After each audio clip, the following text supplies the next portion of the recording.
አንቺ ድምጽሽን መስማት አልፈልግም። ውጪልኝ በቃ። እጭ አሁንስ አበዛሽው። እሺ እንዴ እኔም እኮ የሰውነት ክብር አለኝ። አሁን በጣም መስመርሽን አለፍሽ። ቆይ አንቺ ባገኘሽው አጋጣሚ ሁሉ እኔ ላይ መጮ፣ እኔ ላይ ተንኮል መስራት አይሰለችሽም እንዴ? እኔ አሁንስ መረረኝ፣ በቃኝ። ሁሉንም ነገር እኮ ለመታገስ ሞከርኩኝ፣ ግን በቃኝ። አሁን መሮኛል። ጽናት በሳሮን ላይ በኃይለኛ ጮኸችባት። ከዚህ ቢሄድ ይሻለኛል፣ ጎዳና በወጣ ይሻለኛል አለች። እንግዲህ ነገሩ እንደቀጠለ ነው። ሳሮን ክፋቷን አሁንም እንደቀጠለች ነች። ሰላም ጤና ይስጥልኝ ውድና የተከበራችሁ የቻናሌ ቤተሰቦች በያላችሁበት ሰላማችሁ ብዝት ትርፍ ይበልልኝ። ለዚህ ቻናል አዲስ ከሆናችሁ ላይክ፣ ሼር፣ ሰብስክራይብ በማድረግ ቤተሰብ ይሁኑ። ጽናት የህይወት መንገድ ባለፈው የምታስታውሱ ከሆነ ሂሩትን ሳሮን ወግታት ነበረ። ይህንን የሰማው ናሆሜ ሳሮንን በጥፊ መቷት ነበረ። በሌላ በኩል ሳሮንና ሂሩት ከኋላ እየተከታተሉ ነበረ። ሳሚም ተናዶ ልጅቷን በመፈለግ ላይ ሳሚ የሚያስበው ሂሩት ልጅቷን እንዳገተቻት ነው። ነገር ግን ልጅቷን ያገተችው ሳሮን ነበረች። የባለፈው ክፍል እዚህ ላይ ነው ያቆመው። ዛሬ እስቲ ምን ላይ ነው ያሉት? ዛሬ እንግዲህ ሳሮን ተኝታለች አመመኝ በማለት ሳሮንም ተኝታለች። ናሆሜም ግራ ገብቶታል። ለምንድን ነው እህቴን የምትመታት እያለች እንግዲህ ትጮህበታለች። አሁንም ቢሆን ሂድና ይቅርታ ጠይቃት፣ ብታጠፋም ኖሮ በጥፊ መምታት የለብክም ነበረ፣ ስለመታካት ጸጸተክ ትለዋለች። እህቴን ካላመማት እስካሁን ሰዓት አትተኛም ነበረ በስራዋ ጨክና፣ ነገር ግን አሟት ነው። ሂሩትንም መድኃኒት ግዢልኝ ብላ ልካታለት። እህቴ ጤነኛ አይደለችም፣ የአሸባሪ ቡድን ያለባት ትመስላለች ይላል። ናሆሜና ጽናትም ወደ ልጅት ፍለጋ ሄዱ። እሷ ግን ውሸቷን ነው። የሆነ በሃይላንድ ቀይ ነገር ይዛ አፍንጫዋን እየተቀባች ትጮኻለች። የነሰራት ለማስመሰል ማረፍ እፈልጋለሁ፣ እናንተን ማየት አልፈልግም፣ ማረፍ ካልፈለግኩኝ ውጡልኝ ትላቸዋለች። ጽናትም እንግዲህ ምን ነው አመመሽ እንዴ ትላታለች። ናሆሜም ካመመሽ ወደ ሆስፒታል እንሂድ ይላታል። ከዛ እሷም ናሆም ናሆም ብላ ትጣራና ወደ ሆስፒታል ውሰዱኝ እያመመኝ ነው ትለዋለች። እነሱም ተደናግጠው ወደ ሆስፒታል ይወስዷታል። ሳሚና ሂሩትም ሕፃኗን በመፈለግ ይዞራሉ። አሁን ወደ ቤት ተመልሳለች። እኔ ካልደወልኩልክ እንደደውል ትለዋለች። ናሆሜም ግራ ገብቶታል። ይሄን ነገርማ የሳሮን ልጆች ናቸው የወሰዷት፣ የሳሮ ሰዎች ናቸው ይላል። እሱም እንግዲህ ወደ ቤት ሲመለስ እሷም ወደ ቤት ተመልሳለች። አንቺ የት ነበርሽ? ተመሳሳይ ቦታ ነው ያለነው፣ ጫማሽም እኮ ቆሽሸዋል፣ የት ነበርሽ እስካሁን ይላታል። እሷም እንግዲህ ቁጭ ብላ ጫሟን እያየች ጫማዋ በጣም ቆሽሿልና ሂሩት በነበረችበት ቦታ ሳሚም ነበረና እቺ ልጅ የሆነ ነገር እያደረገች ነው፣ ምንስ ፈልጋ ነው እያለ ግራ ገብቶታል። ቢጠይቃትም ስለማትነግረው ሂሩትም ሳሮንን ትፈልጋታለች። ለምንድን ነው የምትፈልጊያት ይላታል። አይ ብር ፈልጌ ነዋ ትላለች። እኔ እስከማቅ ድረስ ብር ጠይቀሻት አታቂም፣ የሆነ ነገር ላይ እጅሽ አለበት፣ ጊዜ ይፈተዋል ይላታል። ናሆምም ሳሮንን ሆስፒታል ወስዷታል። እረፍት እንድታደርግና ፈሳሽ ነገር እንድትቀበል ነገሯት። ናሆሜም እንግዲህ የሆነ ነገርማ አለ፣ ውስጤ እየተቃጠለ ነው ይላል። አንተ ደግሞ ዝም በል፣ መማታት እኮ የለብክም ትለዋለች። ከዛ መማታትም የለብክም፣ የትላንትናውን እያሰብን ዛሬ መጎዳት የለብክም፣ እህት ነችና እረፍና ተንከባከባት ትለዋለች።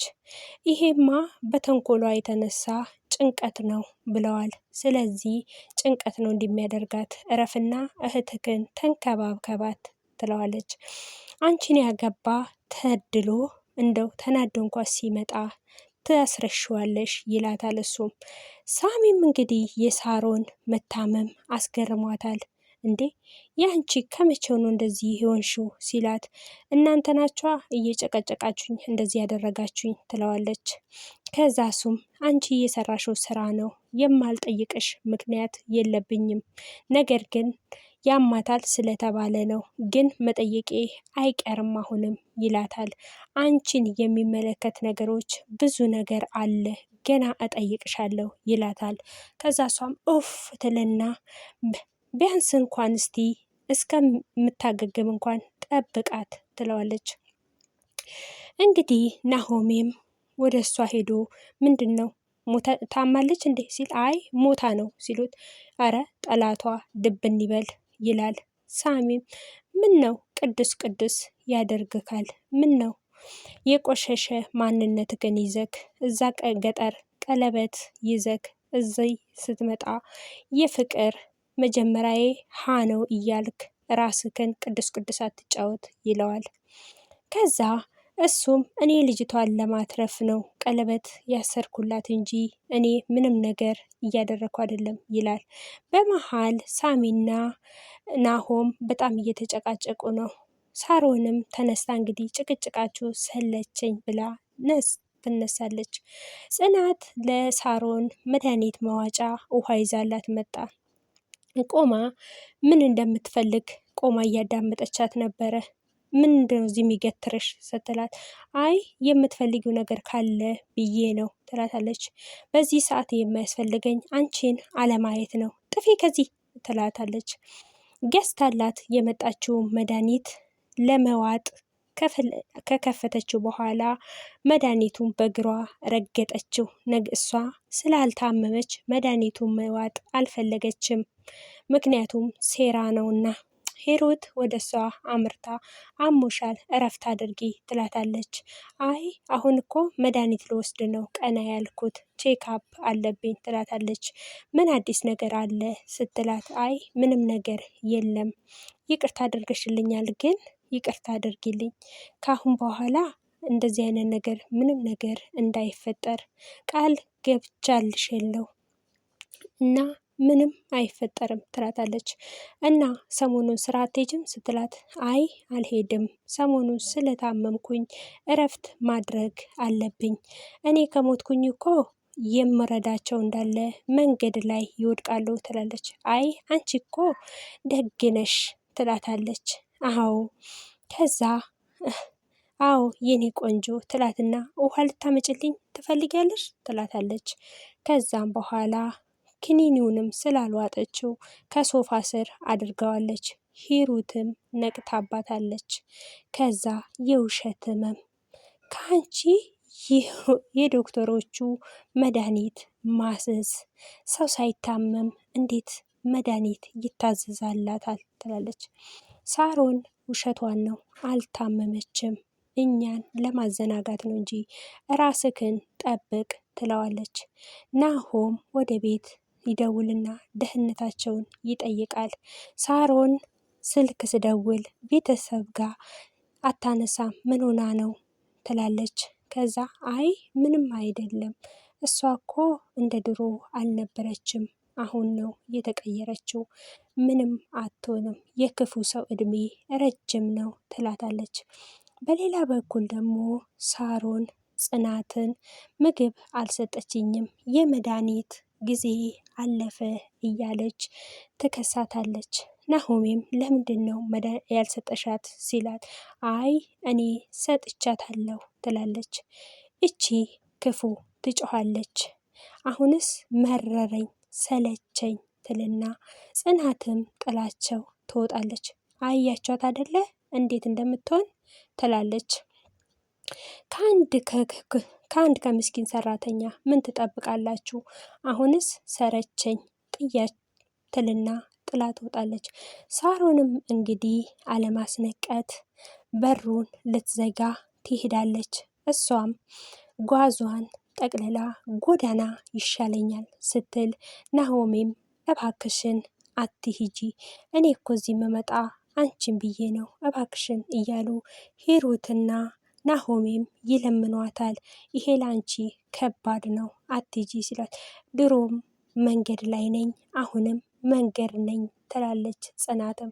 ሳሮንም መጣችባቸውና እቺ ክፉ ትሂድ ከዚህ ምን አላት ትልና እሷም እንደውም ትሂድ ልቀቋት እንዳትመለስ በሩን ልዝጋ ትልና እሷም እንግዲህ በሩን ልትዘጋ ስትራመድ አንሸራቷት ሳሮንም ትወድቃለች። ሳሮንም ናሆሜም ሳሮንን ይዞ እህቴ እህቴ እህቴ እያለ እንግዲህ ከእሷ ጋራ ሁሉም ተደናግጠዋል። ምክንያቱም ሳሮን ክፋቷ እንደቀጠለ ነው። እነሱ አትጂ ባክሽን እህታችን መንገድ ላይ እንዳትወልቂ እያሉ ሲያባብሏት፣ እሷ ግን በክፋትና በተንኮል ተነሳስታ ልቀቋት ብላ ተፍ ስትል ነው እንግዲህ እግዚአብሔር አምላክ ደግሞ በመሀል ወርዶ እሷን የጣላት ማለት ነው። ምክንያቱም ክፉ ሰው የትም አይደርስም፣ ብዙ ነገሮች ያደናቅፉታልና። ናሆሜም እንግዲህ ግራ ተጋብቶ እህቱንም አፋፍሷት አንስቷታል። ጽናትም ከሄደችበት እሷ ስትወርቅና እነሱ ሲጮሁ እነሷም ተደናግጣ ምንድን የተፈጠረው ብላ ወደ ኋላ ዞር ስትል ሳሮን ከደረጃው ላይ ተዘርራ ታገኛታለች። እሷም መሄዷን ትታ ተመልሳ ሮጣ መጣች። የዛሬ የህይወት መንገዳችን ይህን ይመስላል። ቀጣዩ ምን ይመስላል? ጽናት ወጥታ መንገድ ዳር ወጥታለች ወይስ እዛው ነው ያለችው? ሳሮንስ ምን ሆናለች? ምን ተፈጠረ? የሚለውን አብረን የምናየው ይሆናል። ለቻናሉ አዲስ ከሆናችሁ በድጋሜ ላይክ፣ ሼር፣ ሰብስክራይብ በማድረግ ቤተሰብ ሆኑ። ሀገራችን ኢትዮጵያን ሰላሟን፣ ፍቅሯን፣ አንድነቷን ይመልስልን። አሜን።